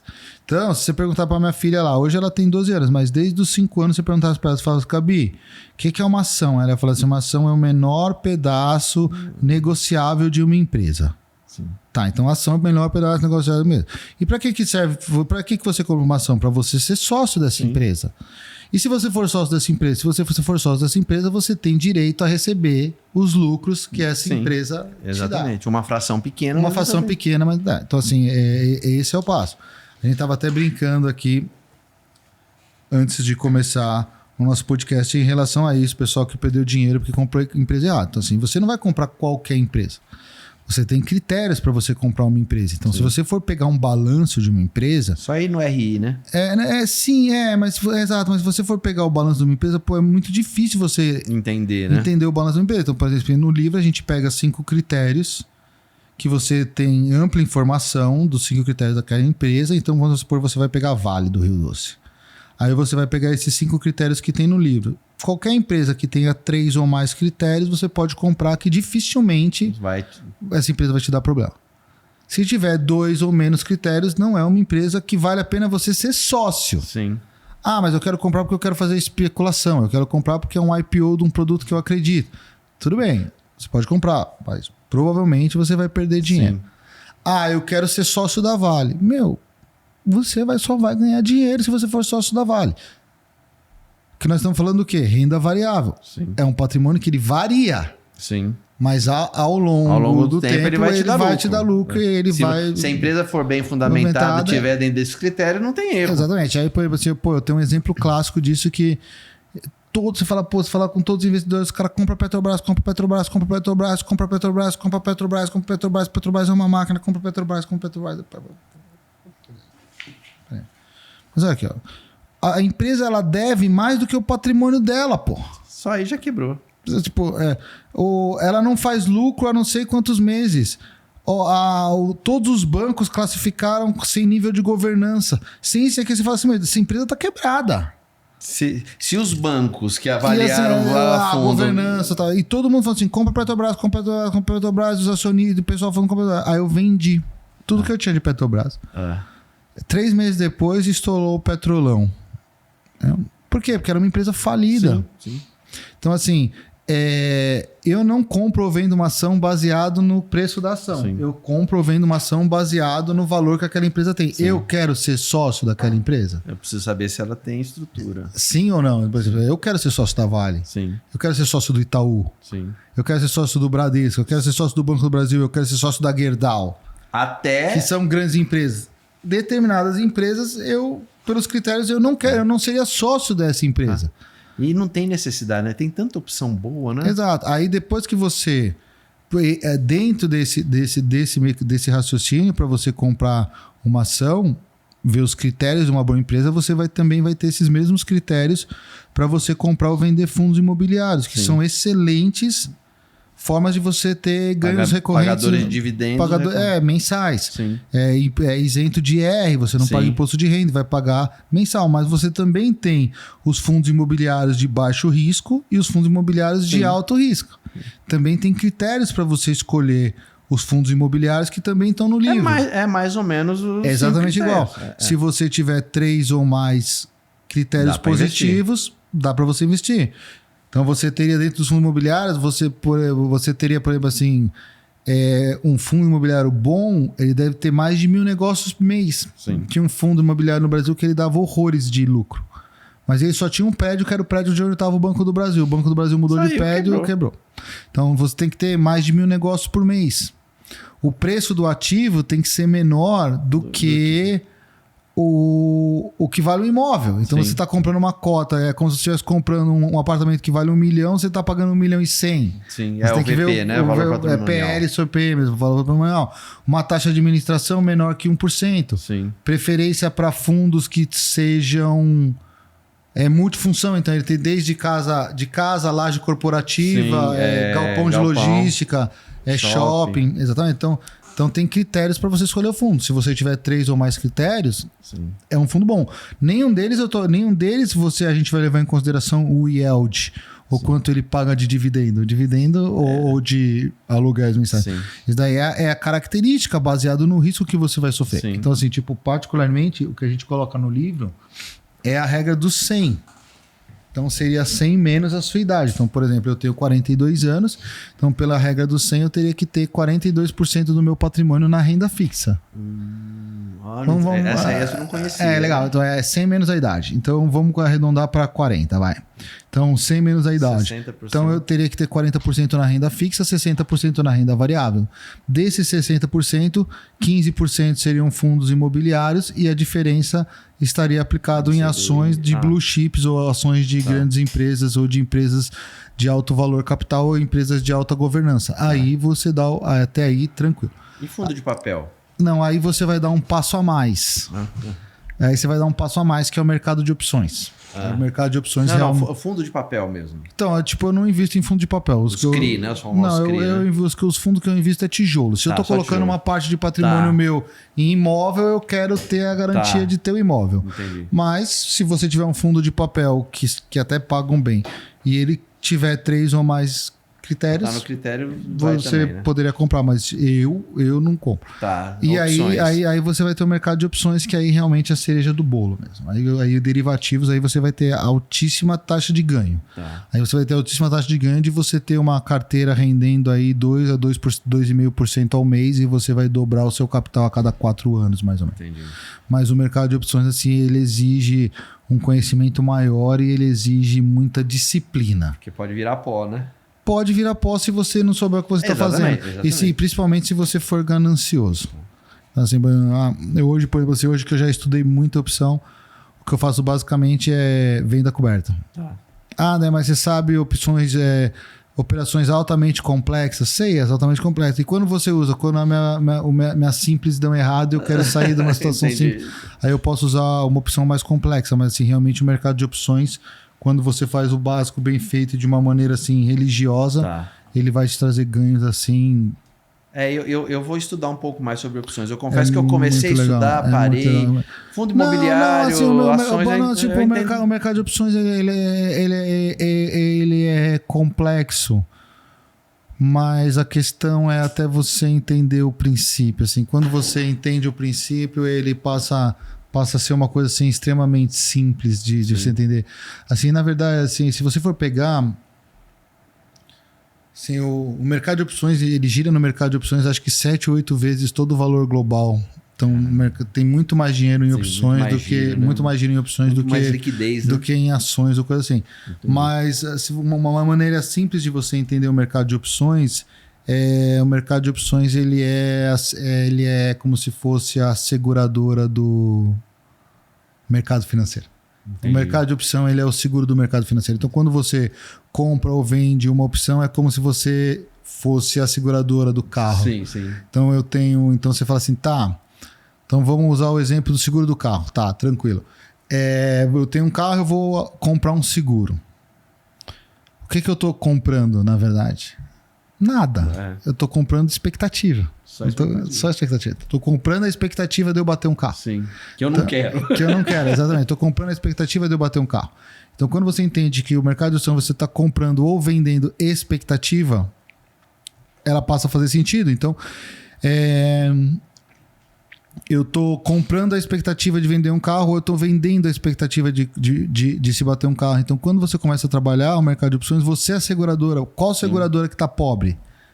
Nenhuma. Então, você pega as grandes seguradoras, eles estão riquíssimos. E aí você começa a ver estratégias em que você começa a jogar nas duas pontas. Então, você fala assim, eu vou jogar na expectativa de bater o carro e eu vou jogar na expectativa de não bater o carro. Impossível eu perder, né? Eu bater e não bater. Ou eu vou bater ou eu não vou bater. Né? Exatamente. Então é assim que os grandes players do mercado eles ganham, porque eles jogam nas duas pontas. Eles apostam que o mercado vai subir e apostam que o mercado vai descer. Então ele subindo ou descendo, ele vai ter um ganho. Sim. Obviamente que se você aposta nas duas pontas, o seu ganho é menor, porque o seu risco é menor. Mas e a ganância do mercado financeiro que quebra? Exatamente. Mas aí você começa a mudar a sua árvore do enriquecimento, porque você tem um dinheiro que está entrando na renda fixa, você tem o dinheiro que está entrando mensalmente nos seus fundos imobiliários, você tem a valorização do seu ativo, que você está comprando boas empresas, mais os dividendos que você reinveste.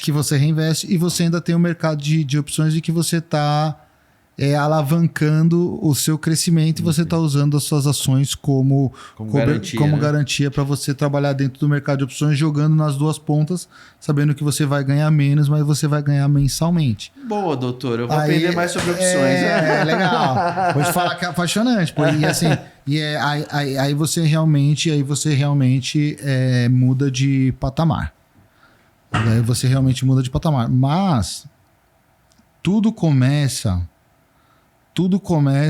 com uma questão. Eu sempre divido em 4 pontos, mas tudo começa com uma questão. O primeiro ponto, ou a primeira questão, é você ganhar mais do que você gasta. Sim. Esse é o primeiro ponto. E é aí que a maioria das pessoas né? Gasta mais do que ganha. Gasta mais do que ganha. Então, o primeiro ponto é você ganhar mais do que você gasta. Esse é o primeiro ponto. Eu não ganho mais do que eu gasto. Tá bom, então você tem 2 opções. Ou você trabalha mais horas, ou você faz você faz a sua hora render mais. Exatamente. Então, ou você se especializa ou você trabalha mais. Não tem outra matemática. Porque economizar... Ou você corta. Às vezes dá pra cortar, né? Então, geralmente dá pra cortar, mas assim, às vezes não dá. Sim, Então você tem que fazer algo a mais. Você tem que fazer algo a mais. Aí é empreendedorismo. Aí você vai ganhar mais do que você ganha. Depois que você ganha mais do que você gasta, aí você entra no segundo passo, que é a reserva patrimonial. Então, o ideal é que você tenha o ideal seria em torno de 8 a 10 meses, mas pelo menos 6 meses de salário guardado numa aplicação tipo um CDI, um CDB, ou Tesouro Direto de alta liquidez que você consegue tirar na hora para uma eventualidade. Sim. Então, pô, eu até vendi um carro no Corona Crash. Ah, é? O cara faz, pô, entrou, deu, a bolsa quebrou, parou tudo. Eu não lembro qual é o termo agora. Mas parou tudo. Eu falei assim, compra tudo de Itaú, compra tudo, mas o senhor tem esse dinheiro, não interessa, eu vou vender meu carro, compra tudo de Itaú. Que uma hora vai subir. Entendeu? Mas assim, eu tinha o dinheiro em capital e eu era médico, então tipo, eu não ia deixar de trabalhar. Sim. Então eu tinha o dinheiro por causa disso. Então primeiro você tem que ganhar mais do que você gasta, depois você tem que ter um fundo de reserva que a gente chama. Sim. O terceiro, não menos importante, é o que a gente chama de blindagem patrimonial, que são várias medidas que você tem que tomar e que você tem que ter para blindar o seu patrimônio de você mesmo, muitas vezes. Então, basicamente, a blindagem patrimonial... que você faça besteira. E a questão dos seguros, né? Então, por exemplo, como médico, eu tenho um seguro médico profissional. Então, por exemplo, André, quantas cirurgias você fez? Sei lá, 10 mil. Aí eu errei uma vez. Aí o juiz vai me condenar a pagar não sei quantos milhões de indenização e sustenta. Pô, não é justo, entendeu? Sim. Então, assim, eu tenho que ter um seguro que me permita indenizar esse indivíduo se eu tiver um erro sem isso daí me afetar de uma forma tão agressiva. Então, você tem seguro profissional, você tem seguro de vida e previdência, você tem o seguro do imóvel que você trabalha, você tem o seguro da máquina que você vive, você tem que se... Nos Estados Unidos é assim, tudo é seguro, Tudo né? é segurado, seguro de saúde. Até animal lá tem seguro. Então, você tem que ter um seguro de saúde, pô. Eu falo, o seguro de saúde é um seguro que você vai usar, com certeza você vai usar, mas então aí você vai blindar o seu patrimônio, muitas vezes, de você mesmo. Sim. Quando você começa a atingir outros patamares, você começa a buscar e ter necessidade de outras formas de blindagem patrimonial. Você vai precisar de uma offshore para ter uma parte do seu patrimônio em dólar. Sim. Você vai ter que pensar na sua sucessão patrimonial, etc e tal. Mas você vai blindar o seu patrimônio de você mesmo. Quando você cumprir esses 3 passos aí que você vai investir. Sim. Essa seria a maneira correta. A depender da classe social ou do ganho do indivíduo, é muito difícil ele conseguir juntar 6 a 8 meses de salário antes dele começar a investir. Sim. Aí ele pode começar simultaneamente. Ele vai juntando a reserva de emergência e vai pegando uma partezinha e vai investindo para que ele consiga ir sentindo isso daí na pele. Aí a partir pegando gosto. Aí a partir daí realmente ele vai investir o dinheiro dele, etc e tal. E hoje o que eu prego na prática, na verdade, é a regra dos 110, né? Nem a do 100, porque aí você fala, pô, o que seriam os 10? Os 10, que seriam os 10% a mais, acima dos 100, eu ponho 5% em ouro e 5% em bitcoins. Mas aí não é um investimento, é um hedge, é uma proteção. Proteção. Se tudo quebrar, se o mercado financeiro quebrar, eu tenho o criptoativo e eu tenho o ouro. Os judeus viajavam o mundo com diamante no bolso, né? Então, assim, aí você tem aí realmente uma reserva patrimonial e é uma forma de você de você começar a investir. Hoje, se a gente for pensar em renda fixa e títulos do Tesouro, com R$30 você começa. Então, assim, a questão é você entender... Tem que começar, né? Tem que começar. De algum ponto. Exatamente. Quanto antes você começar, mais rápido você vai conseguir chegar lá. E é muito importante o que a gente chama de aportes mensais. Então, todo mês você vai lá e vai colocar o seu dinheirinho para você fazer o investimento. E quando você vai pegar... Dentro da fórmula exponencial, o maior fator de enriquecimento é o tempo. É o tempo. Não tem jeito. Não é os investimentos mensais. Se você pegar R$1.000 e investir por 20 anos, você vai ficar muito mais rico do que você pegar R$10.000 e investir por 2. É verdade. Assim, na fórmula, a constância, tudo na vida, né? É a constância e o tempo. E o tempo é o fator exponencial aí do enriquecimento. E quando... Aí você fala, pô, André, mas por que você acha que as pessoas têm que almejar isso? Eu acho que o grande objetivo é você conseguir o que a gente chama de independência financeira. Sim. Assim, a independência financeira é quando você consegue ter investimento ou você consegue ter um patrimônio em que você consiga viver sem trabalhar. Não quer dizer que você vai ter o mesmo patrimônio que você vai ter trabalhando ou o mesmo padrão de vida que você tem que estar trabalhando, mas você não precisa trabalhar para comer. Sim. Trabalhar para pagar suas contas. Quando você não precisa trabalhar para pagar suas contas, aí você pode dizer que você é livre. Entendi. Assim, aí é a liberdade. Aí você pode dizer que você é livre. Aí o pessoal fala, pô, André, mas você atingiu sua independência financeira? Atingi. E hoje você trabalha mais ou menos do que você trabalhava quando você não era independente financeiramente. Mais. Fala, mais? Eu falo, porque hoje eu trabalho no que eu gosto. Sim. Tipo, não trabalho no que eu não preciso. Sim, sim. Então, assim, aí não é nem trabalho, né? Então assim, eu não a gente faz preciso... o que gosta... Eu não preciso me prostituir. Sim. Por dinheiro. Sim. André, se prostituir é errado? Não. O nosso colega, que a gente tava conversando antes, tava falando de Diadema. Sim. Pô, eu trabalhei em Diadema na época que ali era uma zona de guerra, pô. Hoje eu jamais me prostituiria de trabalhar nas condições que eu trabalhei há 16, 17 anos atrás, quando eu me formei. Sim. Mas era errado? Não, pô. Sim. É a mesma situação do cara lá do Amazonas que mata o peixe. Eu tinha família para sustentar, pô. Exatamente. Eu ia trabalhar nas condições que precisasse para eu trazer o alimento para minha casa. Mas hoje eu não preciso me sujeitar a isso, porque eu já invisto há muitos anos e eu consegui uma independência financeira. O senhor investiu na carreira, investiu em conhecimento do mercado financeiro. Tudo na vida é investimento. E o que eu digo que é o que o jovem tem que ter hoje é que você tem que ser multifunção. Sim. Você tem que ser multifunção, você tem que ser capaz de desempenhar mais de uma função. É igual jogador de futebol, né? Acabou a história que o cara é só lateral. Não dá pra, não marca. Não volta pra marcar, não. É isso aí, é a mesma coisa. E a vida, o futebol espelha muito a vida. O cara que joga numa posição só, não, eu sou tal coisa. Já era, tá morto. Que era um gênio, né? Mas, por exemplo, eu tava até vendo num programa de televisão esses dias, eles falando do futebol. Diz que um jogador hoje de futebol corre não sei quantos quilômetros a mais do que corria. Corria 5, 6, hoje corre 12. Exatamente. É isso aí. Porque tipo, o cara tem que voltar para marcar, é outro desempenho, é outra dinâmica. Eu trabalhei 27 anos no mercado gospel. Eu vendia CD gospel. Então eu trabalhei em gravadora, fui gerente, fui representante. E eu achei que aquele mercado nunca ia acabar. É verdade, olha só. Não, mercado musical, CD, pô. Eu era o cara. Eu e mais 2, 3, a gente dominava o mercado. Eu era disputado por gravadoras. Sim. Entendeu? De repente, desapareceu a minha função. Exato. Por isso que eu digo que a gente tem que ter muita função e você tem que... Mas aí você tinha um conhecimento, em termos assim, básicos, que te permitiu aprender sozinho e se reinventar, exatamente. Pô. Eu acho que esse é o ponto. Foi o que eu tive que fazer. Exatamente, esse que é o ponto. É você chegar, sentar e falar assim, você quer ir para a Amazônia, quer construir uma propriedade rural, quer passar para extrair madeira, tudo bem, pô. Você tem que sentar ali e começar a ler relação, biofloresta, legislação. Tem uma série de coisas que você tem que ler, aprender, e a partir do momento que você aprende, você começa a executar na prática. Aí você vai para um país em que não sei quantos % da população é analfabeta funcional, pô, o cara lê um parágrafo, mas ele não consegue... Ele lê o parágrafo, mas não consegue entender o que está escrito ali. Não consegue interpretar um texto, né? Aí você começa... Aí realmente, assim, desanima. É verdade. Assim, desanima. Se você for parar para pensar em termos de empreendedorismo no Brasil... é algo que desanima. Hoje o Brasil tem muito empreendedor, muito. Mas assim, isso é um pensamento meu.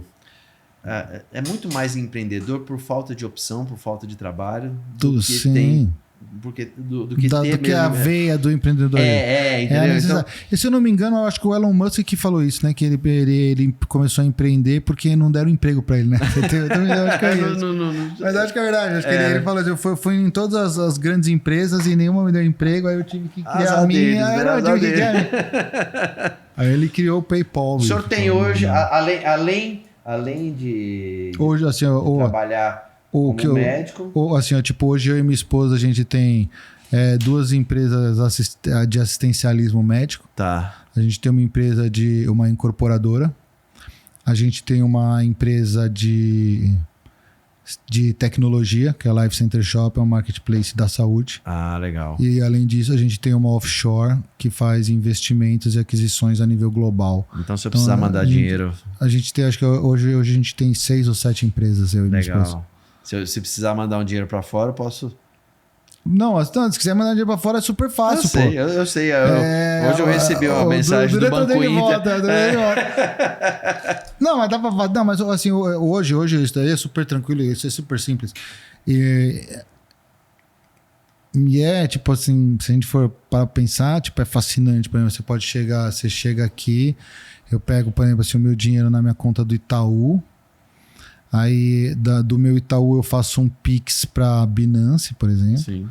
Aí da Binance eu compro Bitcoin. Aí o Bitcoin eu vendo em dólar australiano. Nossa, é uma loucura, e né? em, sei lá, 2 minutos eu converti o meu dinheiro em dólar australiano. Né? Assim, hoje, e daí você traz de volta ele em euro. Né? Então assim, realmente hoje isso daí o céu é o limite, né? Sim. A questão que eu acho assim é... E o Bitcoin, eu sou muito fã assim, do Bitcoin, mas não como investimento, eu te falei como proteção de carteira, e pelo princípio de liberdade, né? Sim. É uma forma do governo não interferir em você. Você, por exemplo, o movimento canadense, não estou entrando em polêmica, tá? Mas o movimento canadense dos caminhoneiros barrou porque lá o dinheiro praticamente é... O dinheiro é tudo do banco, eles cortaram as contas, entendeu? Então, assim, caramba. Cortaram as contas dos caminhoneiros, acabou. Não se movimenta mais. Então, assim, se acabar com o dinheiro físico e todo o seu dinheiro... Que é uma tendência, né? Que é a tendência, que é o que eles querem, o real digital. Qual vai ser a sua liberdade? Assim, o governo já põe uma mão em tudo, qual vai ser a sua liberdade? Então, você entender de criptoativos, você ter uma cold wallet, você se defender de uma situação dessa, você ter uma rota de fuga para um país diferente, na nossa atual situação, eu acho assim, bem inteligente. É mais ou menos igual a medicina, né? Melhor prevenir do que remediar. Né? Eu gosto muito de artes marciais, né? Pratico minha vida inteira me dediquei a esse tipo de esporte, mas tem um ditado japonês que diz que é melhor você ser um samurai num jardim do que um jardineiro numa guerra, né? Boa. Doutor, a gente tá caminhando pro final. Legal. E eu... Pô, passou tão rápido, eu não faço nem ideia. Eu não faço nem ideia de quanto tempo. Eu também não tenho ideia. Não faço ideia. Mas o cara começou a cochilar ali, eu falei... tá dormindo. Acorda ele. Eu queria que o senhor deixasse... Eu sempre peço no final para que o senhor desse uma dica, deixasse um insight aí pro pessoal que tá ouvindo, que quer empreender, assim, o senhor tem uma condição privilegiada financeira como médico, como empreendedor, mas nem todos os médicos são assim. Não, sim, não. Assim, recentemente, eu acho que não faz nem um mês. Eu fui homenageado com o título de cidadão sul-são-caetanense. Ah, é? Uma honra enorme. Você recebe o título da cidade e tal, a cidade te reconhece como cidadão da cidade por serviços prestados, uma cerimônia na Câmara dos Vereadores, uma cerimônia bem bonita. Aí eu vou deixar de insight lá o que eu falei no final até me emocionei lá quando eu falei, mas que foi uma cerimônia assim bem marcante, assim, porque eu tinha imaginado outras coisas, eu sempre tive ambição, mas nunca tinha imaginado ser chamado para ser cidadão da cidade, não era uma honraria que eu sonhei em ganhar. Mas a questão que eu digo e falo pro público em geral, e o pessoal sabe que fica na internet é eterno, né? Assim, o que eu deixo de lição e o que eu queria que as pessoas soubessem é que assim, eu nunca roubei, nunca soneguei um imposto, nunca peguei nada do que não era meu. O único patrimônio real que eu tenho, o único patrimônio real que eu tenho é o meu diploma. Sou casado com a mesma mulher há 16 anos. Legal. Tenho 2 filhos. Não pretendo me divorciar.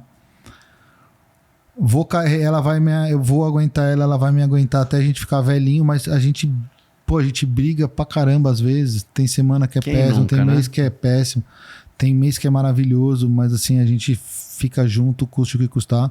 Então, assim, eu sou um exemplo daquelas pessoa que sempre fez tudo certo e deu tudo certo. Então, assim, se você faz certo, não tem como dar errado, né? Mas assim, a nossa juventude ela é bombardeada por exemplos ruins. Sim.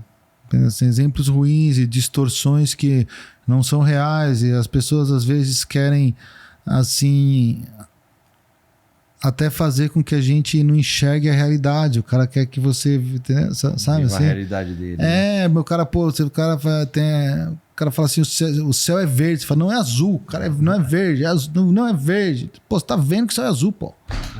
Mas o cara quer criar uma narrativa a ponto de fazer com que você até mude a sua forma de enxergar o mundo. Então, assim, o que eu queria deixar de mensagem final, o pessoal, é que, assim, é possível você viver o incrível e atingir o inimaginável sem fazer nada errado e só seguindo o passo a passo de um pezinho depois do outro.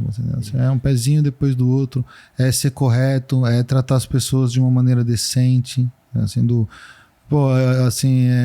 eu tenho o mesmo respeito pelo faxineiro do hospital que eu tenho pelo diretor. A gente viveu a pandemia aí, pô. Tá, eu sou médico, eu fiz um juramento que eu iria defender as pessoas. Tá, o porteiro do hospital não, meu. O manobrista também não. A menina que faz a ficha do hospital, ela não jurou nada. O assessorista, o cozinheiro. Mas essas pessoas estavam lá. Olha que legal, nunca tinha parado pra pensar nisso. Estavam lá e morreram. Aos montes. Entendeu? E não juraram nada. Sim. Mas quando bateu o senso de obrigação, foram os que ficaram lá para lutar a guerra. Por outro lado, muita gente está aqui hoje é graças a essas pessoas. Por outro lado, muitos médicos fugiram. Muitos médicos fugiram. Se esconderam aí nas suas mansões. Estou falando mansões não é só a título de fazer a frase ficar mais melódica. Mas muitos médicos fugiram, se esconderam e não lutaram a guerra. E a tiazinha da limpeza lutou a guerra. Porque se ela não limpasse o chão... Deixou a família em casa. Foi de ônibus lotado, entendeu? Lutou a guerra. Então, os princípios básicos ali, que às vezes a gente fala assim e passa por cima, né? Assim, que é não roubarás, não matarás, respeite pai e mãe. Assim, ali tá todo o conhecimento, toda a essência e toda a verdade tá ali nos 10 mandamentos. Então, se você seguir os 10 mandamentos e seguir mesmo eles, o que não é fácil, e eu não consigo todas as vezes. Lógico que não, ninguém consegue. Assim, mas ali tá o conhecimento, ali tá a chave pro sucesso, pro crescimento e pra felicidade. E é um direito seu ser feliz. Eu não acredito que Deus coloque a gente no mundo pra ser infeliz ou sofrer. Gente tem aflição porque a gente é besta, né? A gente faz as coisas erradas. E paga o preço, e assim vai rodando, e assim a vida vai se desenrolando, e a gente tem os que tem mais sorte, tem os que tem menos sorte, mas eu acho que a mensagem é essa. Obrigado, doutor. Eu que agradeço. Nós estamos encerrando já. Onde eu encontro esse livro que eu ganhei, o senhor vai autografar daqui a pouco? Sim. Onde eu encontro então, assim, a pessoa que tiver interessada? Então, quem quiser comprar, assim, hoje a forma mais fácil de você ter acesso a mim realmente é pelo Instagram, que é a rede social que eu mais uso. Já passa o Instagram. dr.andrecoluna. Assim, tem uma equipe de marketing que faz minha assessoria. Então, assim, todas as mensagens são lidas e todas são respondidas. Então, Legal. Quem quiser... eu respondo todas. Se eu não responder é porque eu não dei conta do volume, mas eu respondo todas. Lá tem os links para compra. Então você pode comprar digital, por câmera digital na Life Center Shop ou Center Shop. Life Center Shop ou na .com.br ou na Amazon, o físico, e ele está à venda em algumas livrarias de maneira física. Ele tá na Martins Fontes, ele tá... Me ajuda aí, Jacques. Cultura. Tá na Martins Fontes, tá na Cultura, tá na Curitiba. Tem 5 ou 6 livrarias que ele é vendido de maneira física. Na Life Center Shop ele é vendido de maneira digital e tem também a versão em e-book e a versão física na Amazon. Então, legal. Tem como achar. lifecentershop.com.br. Nós vamos colocar o link aqui embaixo. O link mas tem nas livrarias físicas também, na Cultura, na Martins Fontes, e mais umas 4 ou 5 também acha de maneira física. Legal. É fácil. Só pôr o título no Google que é fácil. Legal. Doutor, Essa canequinha é sua. Aê! É um presente. Obrigado. Tá bom? Foi show. Obrigado pela sua participação. Obrigado mesmo. Tá? Eu que agradeço. Volte mais vezes, porque ainda faltou coisa pra caramba pra gente falar. Se me convidar, eu venho. então... Eu sou daquele que você não pode convidar. Você fala, vem comer aqui em casa, eu vou, eu apareço lá. Isso é bom, isso é bom. Eu sou assim também. Eu apareço, não convida, não chama que eu vou. Que Deus abençoe seus projetos, sua família, seu trabalho. Muito obrigado mesmo. Eu que agradeço, foi um prazer. E o que precisar da gente, conta com a gente aqui, tá bom? Vocês também. Obrigado aí pelo pessoal. Espero que a gente tenha ajudado aí. Quem precisar, nós estamos aqui à disposição. Valeu, doutor. Gente, um grande abraço. Espero que vocês tenham curtido e aproveitado muito, que esse conteúdo foi sensacional, tá bom? Um grande abraço e até a próxima. Fui!